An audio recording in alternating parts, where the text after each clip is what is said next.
Eh, el patrimonio cultural es sensible a los cambios climáticos y en particular a los fenómenos meteorológicos extremos.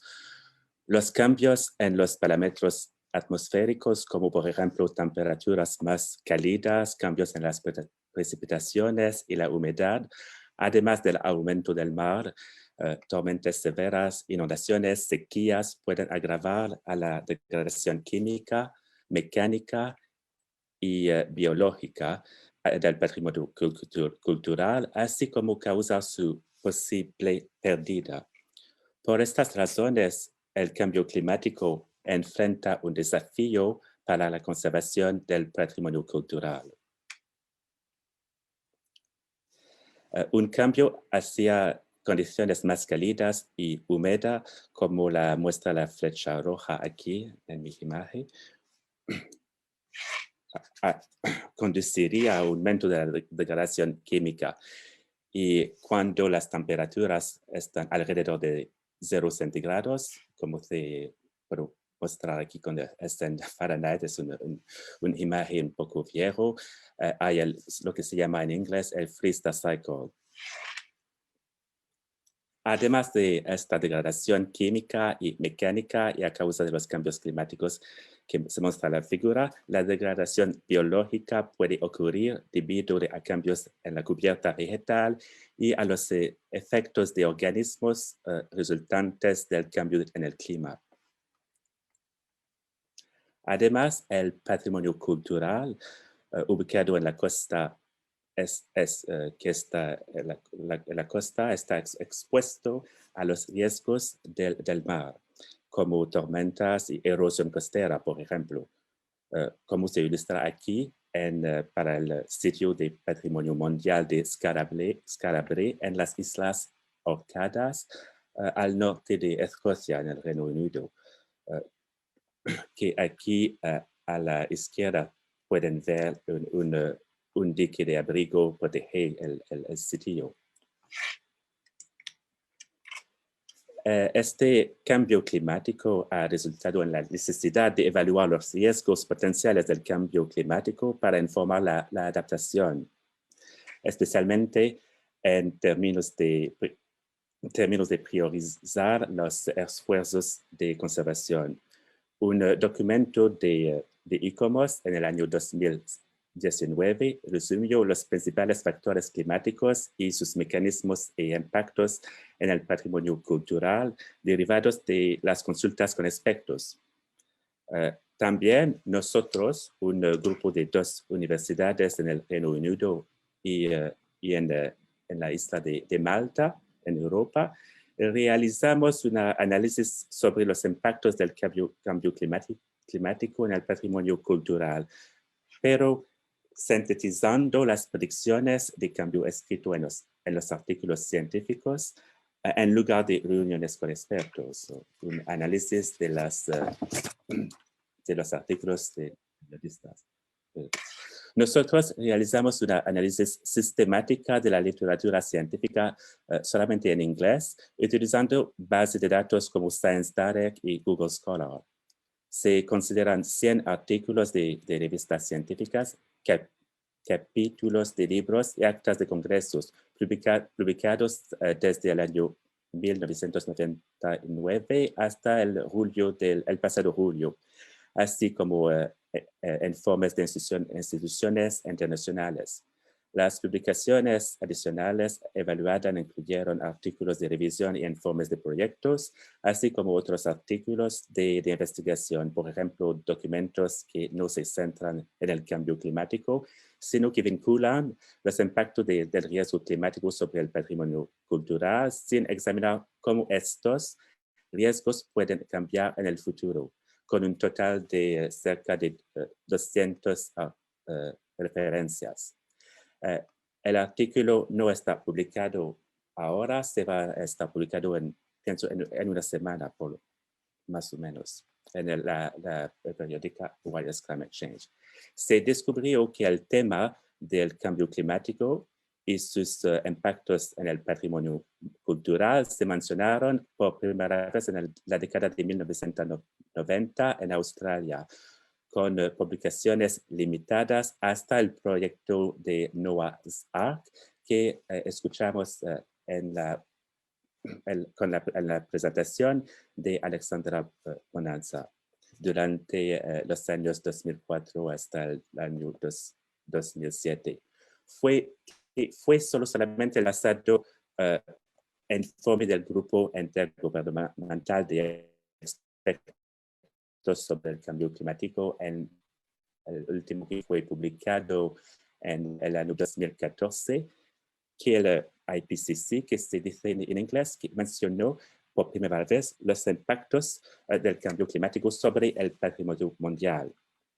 Este artículo sintetiza la literatura internacional sobre los impactos del cambio climático en el patrimonio cultural tangible mediante el desarrollo de diagramas que se centran en los impactos de los cambios graduales en el clima, en el patrimonio cultural expuesto al medio ambiente, el exterior de los edificios, y los entornos de edificios históricos y sus colecciones, además de los impactos de los cambios ambientales causados por los cambios climáticos. Por ejemplo, inundaciones, deslizamientos de tierra, incendios, además del aumento del mar, desertificación y los cambios en las propiedades de los océanos. Ahora voy a cambiar en inglés porque es un poco difícil de describir las palabras científicas en español para mí, porque es la primera vez que puedo hablar de este tipo de trabajo en español. So this is just cut from one of the diagrams in the paper that will shortly be published that depict the relationship between various stressors and their impacts on cultural heritage, allowing the determination of potential impacts of climate change on cultural heritage without having to do a thorough assessment of the literature if the stakeholders and other researcher would like to know the impact of a certain stressor. So we have on the left here the climatic stressors, such as a change in precipitation, followed by what is the climate-related hazard related to that change in temperature. For example, an increase in relative humidity, longer period of wetness, moisture accumulation in the walls, followed by the mechanisms that is leading to an impact on the left here on the changing climate. For example, biological growth leading to biomass accumulation on stone, algae decay on stone, fungal decay on wood, and etc. On the left, for example, we have at the bottom left here, we have an example of biological growth, photo courtesy of Ewan Islop from Historic Environment Scotland.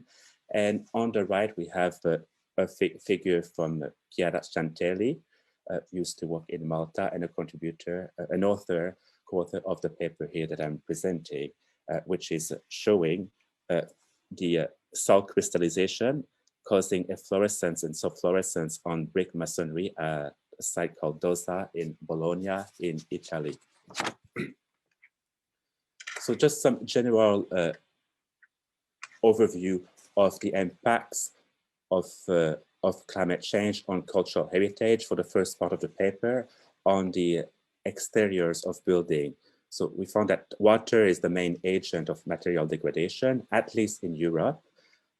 An increase in precipitation and water-related variables such as humidity cycles and period of wetness when coupled with warmer temperature can cause or enhance the different decay mechanisms, for instance, corrosion, biological degradation, warping and splitting of hygroscopic materials, and the efflorescence and subflorescence due to salt crystallization that we saw on the example in Italy in the previous slide. So all those, the impacts of climate change on cultural heritage as identified in the 100 studies that were reviewed are described in the article, but also put schematically in the diagram that I just showed. Plus there is a table that summarizes all the impacts that the diagram provides, as well as the reference to those impacts. Then an increase in wind and wind-driven rain will also affect cultural heritage, particularly in the presence of sand, salt, and other atmospheric particles such as pollutants. And this can lead to surface abrasion, increased water penetration, structural damage, and potentially the collapse of culture. And warmer temperature may also result in an increase in the number of freeze-dust cycles, an increase in diurnal temperature range that can have an impact on thermoplastism, which may intensify physical weathering in ceramic materials, as shown in the article for sites in around the Mediterranean region.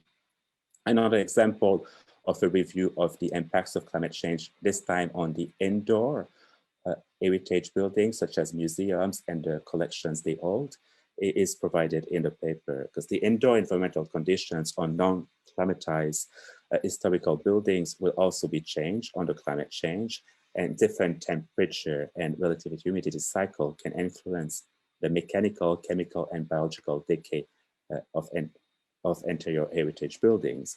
And some examples as shown here in the figure is the freeze-dust cycles, salt crystallization cycle that will affect the building envelope, but also their collections. And the latter, the collections can be exposed to water-related risk, not only as a result of flooding.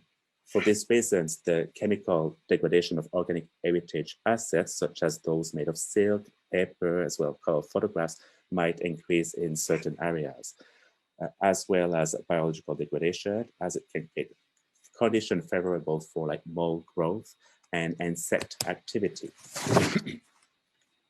Out of the 100 studies reviewed, focusing on climate change impact on cultural heritage, which are all listed in our table 1, and I'm just showing here a very short component, just a section cut from that table. So the table is divided into the impacts of gradual changes in climate on the outdoor cultural heritage, then a section on indoor cultural heritage, and then on changes in the natural physical environment, such as flooding, droughts, etc., on cultural heritage.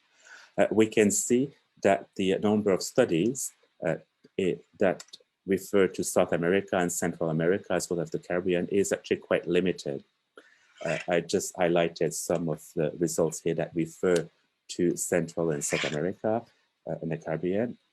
And actually, with regard to the impact of gradual changes in climate on the outdoor heritage, the only study that was identified was the study, one of the study summarized by Alexandre earlier on and performed in Panama by Chiara Chantelli. Then in terms of other countries, it's also a study, for example, published focusing on Puerto Rico that look at sea level rising that will affect coastal cultural heritage in Puerto Rico. And we also, the paper also summarizes what are the climatic changes that are analyzed, what models were used, as well as time frame of the projections. The reason why there's a paucity of studies in Latin America in the paper might be because we were limited to English language manuscript. So the current review is global, albeit it is dominated by European research, given that it has been the geographical focus of most research I've accomplished to date, based on what we gather from the databases in English. Most studies were actually limited to the use of one climate scenario and one climate model, without considering the potential uncertainties in how the climate might evolve. And further research is recommended in areas where we identify gaps in knowledge, and also in estimating uncertainties in climate change impacts on cultural heritage at the local scale to provide examples of potential uncertainties in reliability. You've seen this figure here from the IPCC from a previous presentation. Okay, so risk is a function incorporates the exposure, which refer to what cultural heritage is exposed to a specific hazard. For example, heritage site exposed to coastal erosion or to windstorm. Risk, however, is not only a function of exposure to climatic hazards, but also to vulnerability to the impacts of climate change, which includes two components within vulnerability, which are sensitivity and the adaptive capacity or the coping capacity. And it's important to bear in mind that the risk can be either a key risk, or it could be an emergent risk that's not happening yet, but that will happen in the future as causing new decay phenomena. as a result of changes in climate. Then there was I'll just provide now a few slides about PhD students' research that's now completed a work, Elena Cezana, that look at adaptation to climate change, focusing in different World Heritage sites in Europe, notably in Newlanark, Scotland, Crespidada in Italy, and 2 sites linked together in Norway. And the interviews that she conducted, as well as the workshop that we did, elucidated the determinant that constrained capacity to adapt, such as resources, technical, economic, human and resources, information and awareness, communication, collaboration, among others, with the lack of resources most commonly mentioned as the determinants impeding adaptation in the case study sites.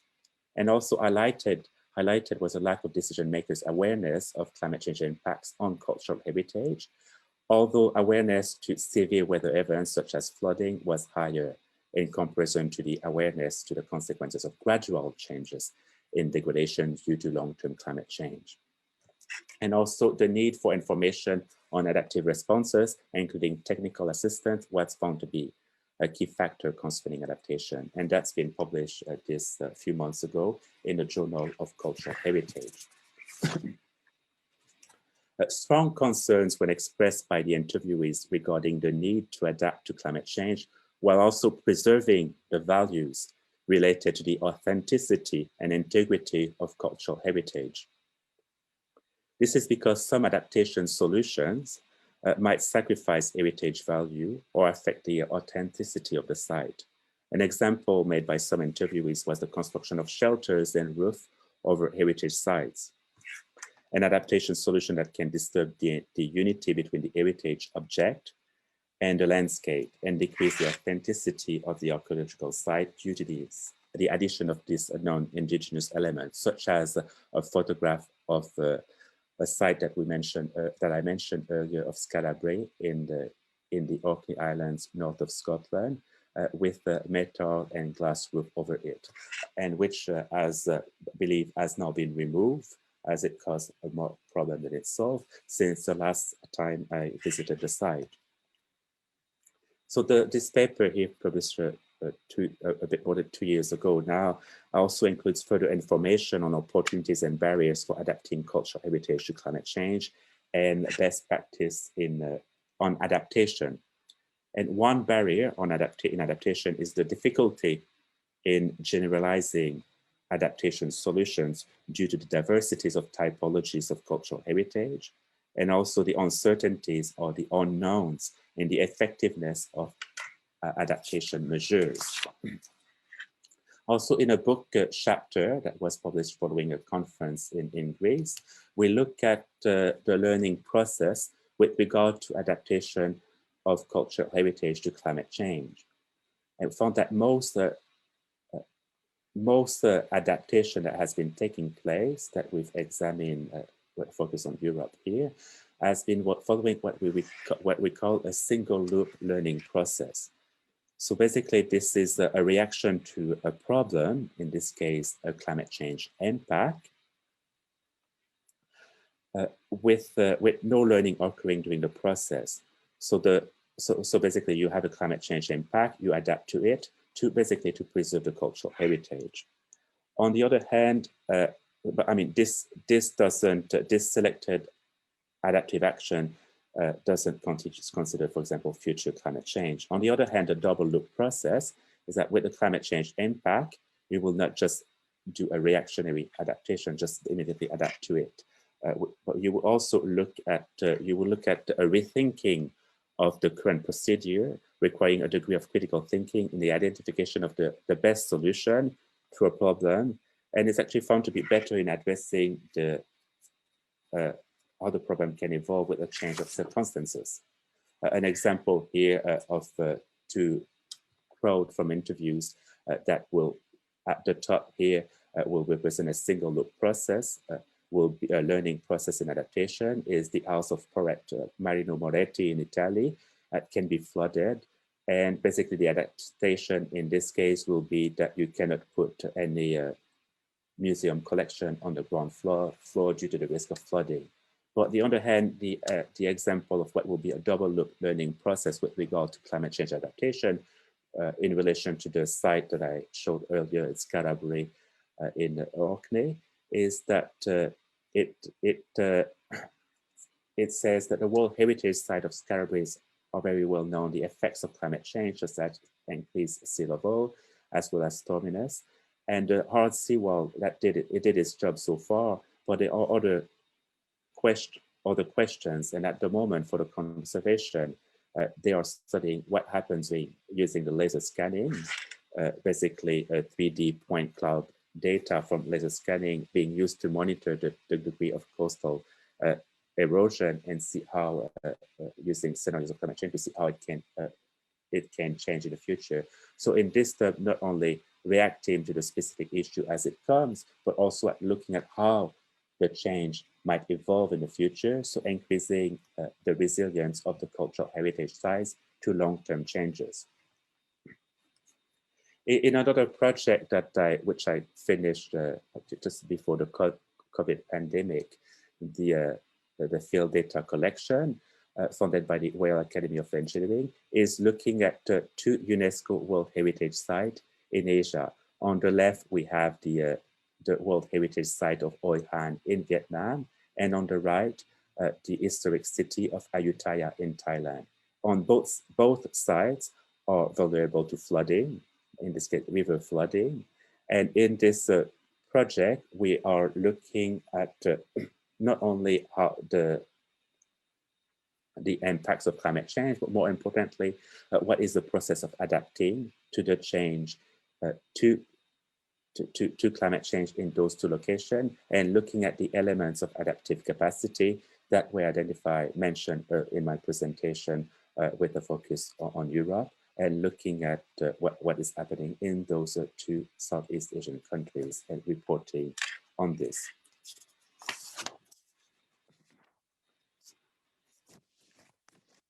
In conclusion, going back to Spanish, hoy presenté una descripción general de un artículo resumiendo los impactos del cambio climático sobre el patrimonio cultural. La conceptualización del riesgo es función de la probabilidad de un peligro, por ejemplo, fenómenos meteorológicos más violentos, sequías, incendios, la exposición del sitio patrimonial y la vulnerabilidad. Esta última comprende elementos de sensibilidad y capacidad adaptativa. Las barreras para adaptar el patrimonio cultural y los requisitos para adaptarlo al cambio climático incluyen una mayor comprensión, conocimiento de lo que hay que hacer para mejorar la capacidad de adaptación y también priorizar para implementar la adaptación, al menos en Europa, donde fui la mayoría de mis investigaciones. Okay, muchas gracias por su atención. And so estamos trabajando and we also, my last slide here was to advertise that we're also working on a special issue. So if you have any work that's unpublished that we would like to contribute to, we're working on a special issue for the journal Heritage on World Heritage Conservation and Climate Change. You're welcome to contact me if you wish to submit a paper to this special issue. Muchas gracias.